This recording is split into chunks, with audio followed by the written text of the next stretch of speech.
कृष्ण भगवान की जय। गंगा जी के पास 12 किलोमीटर की दूरी पर कंजूस दानचंद जी का घर था। तो गंगा जी की 12 किलोमीटर की दूरी पर दानचंद जी रहते थे। उस गांव में बड़े कंजूस थे, यानी मक्खी चूस थे। कभी उन्होंने दान पुण्य तो करते ही नहीं थे, इतने कंजूस थे। दान तो वो जानते ही नहीं थे, कभी दान किया ही नहीं। दानचंद जी की पत्नी ने एक दिन कहा दानचंद जी से कि आप गंगा जी अलाए आओ।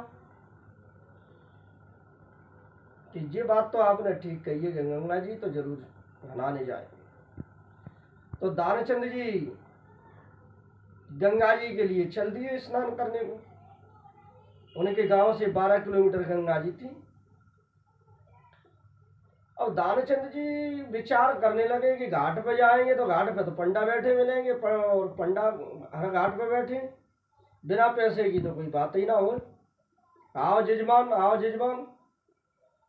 तो वे तो दक्षिणा मांगेंगे, पैसा मांगेंगे। तो बोले ऐसे घाट पे चलें जिस घाट पे कोई अंडा पंडा नहीं मिले। तो बोले एक काम करते हैं, मुर्दा घाट पे चलते हैं। तो दानचंद जी मुर्दा घाट पे पहुंचे। तो मुर्दा घाट पे तो पंडा को कोई सवाल ही ना है। तो दानचंद जी मुर्दा घाट पे पहुंचे। उन्होंने अपने वस्त्र उतारे और गंगा जी में प्रवेश किया। और दानचंद जी ने गंगा जी में जैसे ही गोता लगाया तो भगवान पंडा के वेश में आ गए, मुर्दा घाट पे बैठ गए।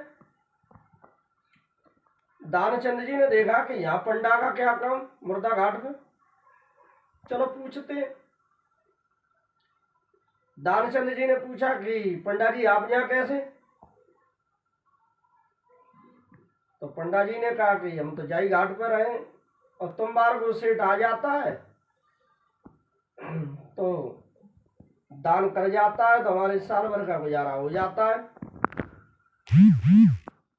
कि अच्छा कि हाँ।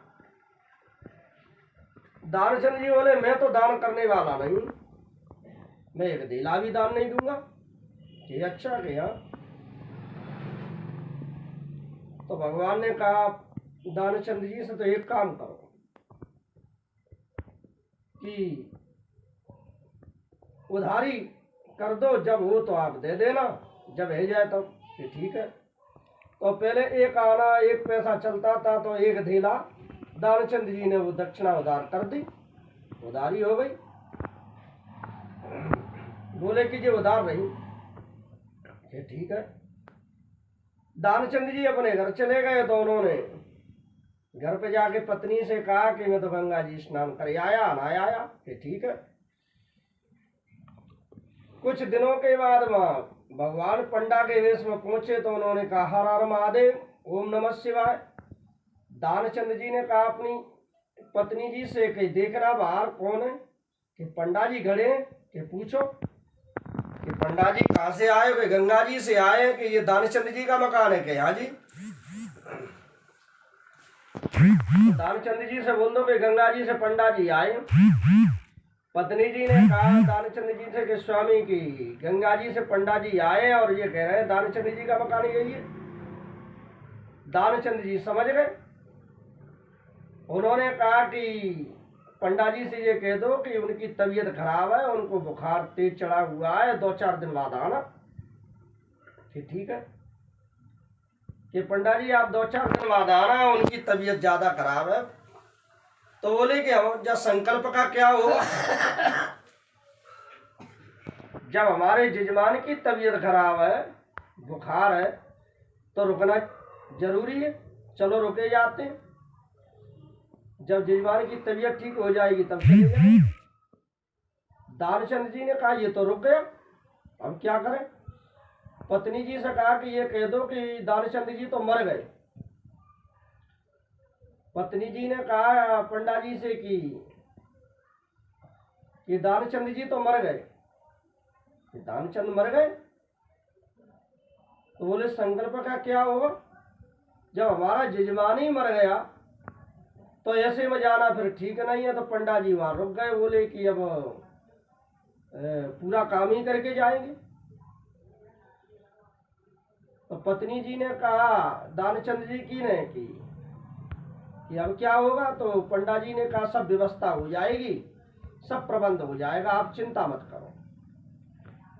गांव के लोग इकट्ठे हो गए और पड़ोसी इकट्ठे हो गए कि दानचंद जी मर गए, दानचंद जी मर गए। तो भगवान जो पंडा के वेश में थे उन्होंने तैयारी की, उनको कस लिया, गांव के लोग चल दिए। पर दानचंद जी को मरना मंजूर है पर उनको दान देना मंजूर नहीं है। चिता पे रख दिए, बोले कि गांव के लोग बोले कि अब आग लगाओ। तो भगवान पंडा के वेश में थे, उन्होंने कहा गांव वालों से कि जब मुर्दा के कुछ कान में मंत्र कह दें कि कह दो कि आया हूं बैकुंठ नाथ से तुम्हारे हित। जो भगवान ने दानचंद जी के कान में कहा सोई उनने आंख खोल के देखा तो सामने पंडा जी। फिर उन्होंने आंख बंद कर ली। भगवान ने कहा जो मांगना हो सो मांग लो, सब देंगे छोड़। दानचंद जी ने कहा कि सब छोड़ दोगे कि हाँ। तो एक काम करो कि एक धेला उधारी है उसे छोड़ दो आप। भगवान ने कहा कि हमने उधारी छोड़ी, आप बैठ जाओ। तो दानचंद जी बैठ गए। भगवान कहते हैं कि मैं हार गया, दानचंद जी आप जीत गए। कि भगवान तो सदा भक्त के आगे हार जाते हैं, क्योंकि भगवान भक्ति की ही विजय चाहते हैं। चाहे भक्त किसी भी भाव से भगवान को भजे।